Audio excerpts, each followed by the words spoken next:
Hello friends, ये part 2 है। इसमें हम लोग जो है कि चैप्टर 8 का कर रहे थे, विंड स्टॉर्म एंड साइक्लोन। तो हमने यहाँ तक किया था कि increase wind speed is indeed accompanied by reduced air pressure. ठीक है, तो जब एयर प्रेशर जो है रिड्यूस्ड होता है तो स्पीड जो है विंड की उतनी ही ज़्यादा होती है। ठीक है, तो ये चीज़ हम आपको समझा देंगे इसी में एग्जांपल्स के थ्रू। ठीक है, एयर एक्सपेंड ऑन हीटिंग। तो ये कैसे होता है, जैसे कि कोई भी चीज़ को अगर आप हीट करते हैं तो उसमें जो है एनर्जी जाती है। एनर्जी जब जाती है तो उसकी गतिशीलता जो है बढ़ जाती है। जैसे ह्यूमन बीइंग में आप देख सकते हैं, किसी किसी की एनर्जी जो है ज़्यादा होती है तो हर वक्त वो लोग एक्टिव रहते हैं, लेकिन कोई कोई लोग ऐसे होते हैं जिनकी एनर्जी जो है कम होती है और इसलिए वो सुस्त होते हैं। ठीक है, इसी तरह से विंड भी है। अगर जैसे इसको एनर्जी मिलती जाती है तो इसकी स्पीड जो है और ज़्यादा बढ़ जाती है।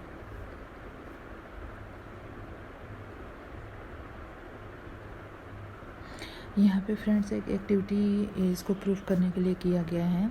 दो इस तरह से बैग लेंगे जिसमें कि एयर भरा रहेगा और एक बैग को हम लोग मीन्स कि एकदम बैलेंस करके हैंग करेंगे और एक बैग को जब हम लोग जो है कैंडल के फ्लेम से हीट करेंगे तो एक बैग में जो एयर है वो हीट होगी और हीट होगी ना तो उसकी स्पीड जो है, उसके अंदर जो एयर है उसकी स्पीड बढ़ जाती है और जब वो बढ़ जाती है तो इस तरह से यह हल्की भी हो जाती है और स्पीड बढ़ जाती है, इसलिए वो ऊपर उठ जाता है। तो देखिए बैलेंस किस तरह से डिस्टर्ब हो गया है। हॉट एयर राइज और इस बारे में भी ये प्रूफ करता है। ठीक है, तो ये चीज़ जो है बहुत सारी जगह हमने पहले भी चैप्टर में आपको बताया है कि जब एयर गर्म होती है ना तो ऊपर उठती है और जो एयर कूल होती है ना वो नीचे रहती है। ठीक है,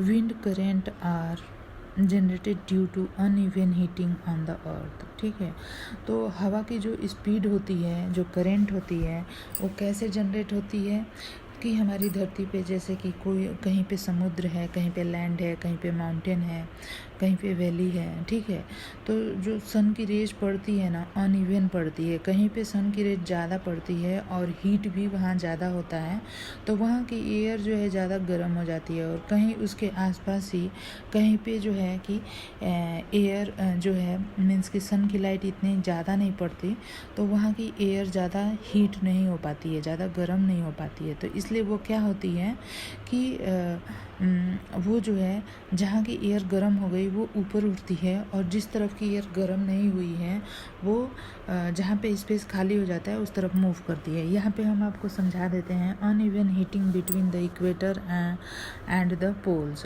यहाँ पे यह जो फोटो दिखाया गया है तो आपने क्लास 6 में जियोग्राफी में पढ़ा होगा अर्थ के बारे में, ग्लोब के बारे में, कि नॉर्थ पोल ऊपर होता है, नीचे साउथ पोल होता है और बीच में जो लाइन होती है वो इक्वेटर लाइन होती है। ठीक है, तो दोनों ही पोल पे क्या होती है कि सन की रेज जो है कम पड़ती है और वो जो है कि स्लंटेड रहती है, मीन्स कि तिरछी रेखा में रहती है। तो इसलिए क्या होता है कि जब सन की रेज तिरछी पड़ती है दोनों ही पोल्स पे, नॉर्थ पोल और साउथ पोल पे, तो यहाँ पे हीट ज़्यादा जनरेट नहीं होती है।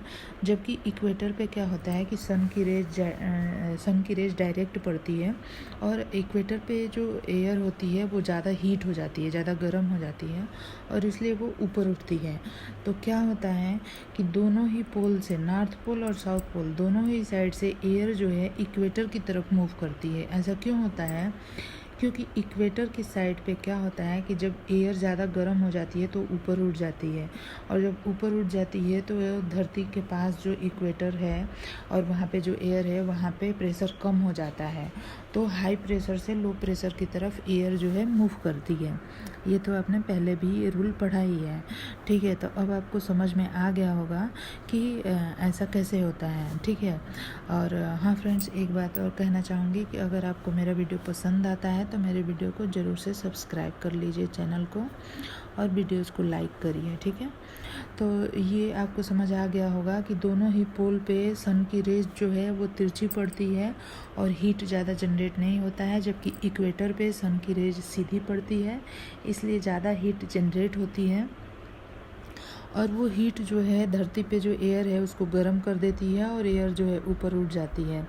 और जब एयर ऊपर उठ जाती है तो दोनों ही पोल पे जहाँ पे कि एयर ठंडी है वो नीचे रहती है और वो हाई प्रेशर से लो प्रेशर की तरफ मूव करती है, ठीक है।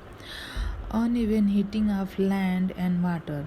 एक दूसरी चीज़ जो हम लोग को समझनी है वो है कि जो वाटर होता है, ठीक है, वो ज़्यादा हीट को एब्जॉर्ब कर सकता है, ठीक है। और जबकि लैंड जो है वो जल्दी हीट हो जाती है और जल्दी कूल भी हो जाती है, जबकि वाटर जो है देर से हीट होता है और देर से कूल होता है, ठीक है। तो इस तरह से क्या होता है, जैसे कि कोई समुद्र है, समुद्र के किनारे कोई शहर है, ठीक है, तो वहाँ पे क्या होता है, इससे पिछले चैप्टर 7 में आपने पढ़ा था कि लैंड ब्रिज और सी ब्रिज क्या होती है, ठीक है। डे टाइम में क्या होता है कि सी ब्रिज चलती है, ठीक है, क्योंकि लैंड के ऊपर की एयर गर्म हो जाती है जल्दी और वो ऊपर उठती है एयर। तो सी के ऊपर जो एयर होती है वो ज़्यादा जल्दी गर्म नहीं हो पाई रहती है, तो वो शहर की तरफ मूव करती है। तो डे टाइम में कौन सी ब्रिज चलती है, सी ब्रिज चलती है, और नाइट टाइम पे कौन सी ब्रिज चलती है, तो लैंड ब्रिज चलती है। तो ये चीज़ आपको चैप्टर 7 में भी मैंने समझाया था और यहाँ भी आप समझ गए होंगे कि जो हीटिंग होती है वाटर की और लैंड की वो डिफरेंट होती है, ठीक है। The word monsoon is derive from the Arabic word मौसम, ठीक है, या सीजन भी कहते हैं।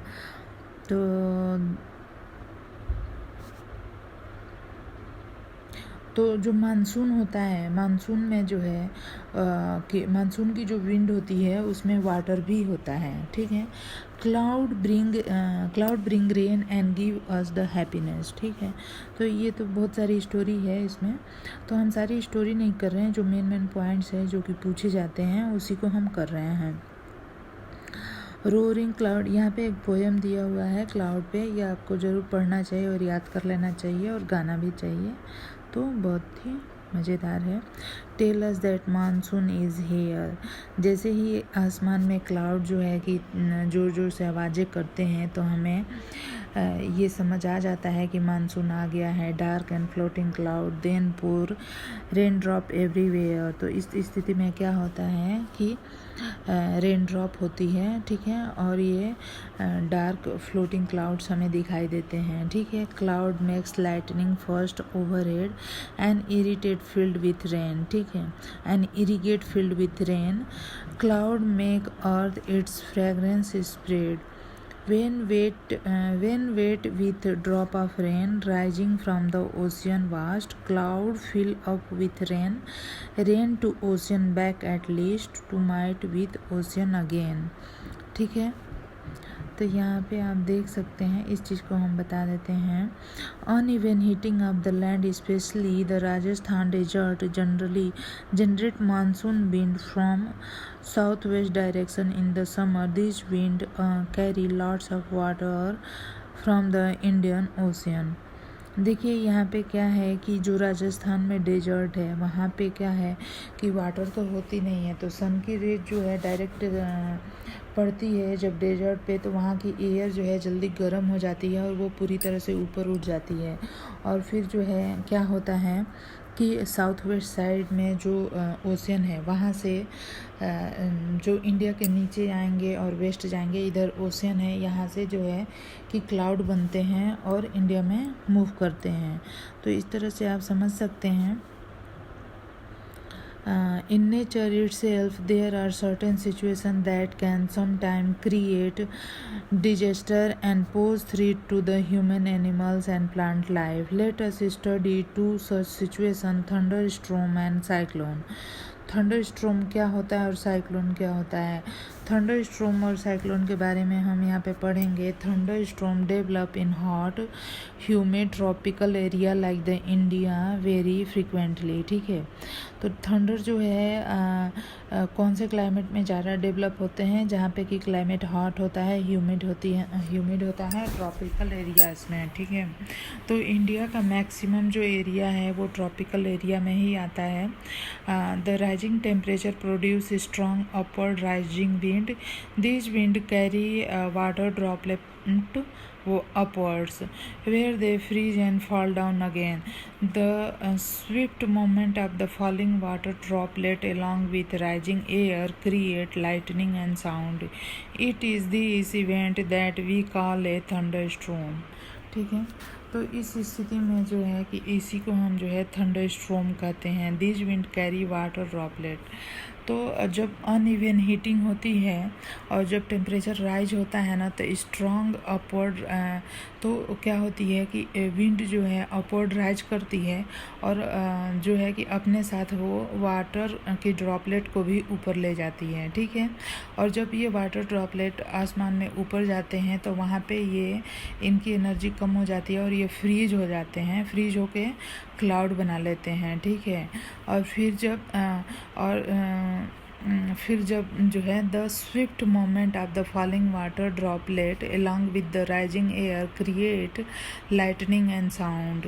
It is this event that we call a thunder storm. तो इसको हम लोग क्या कहते हैं, a thunder storm. If a storm is accompanied by lightning we must take the following precaution.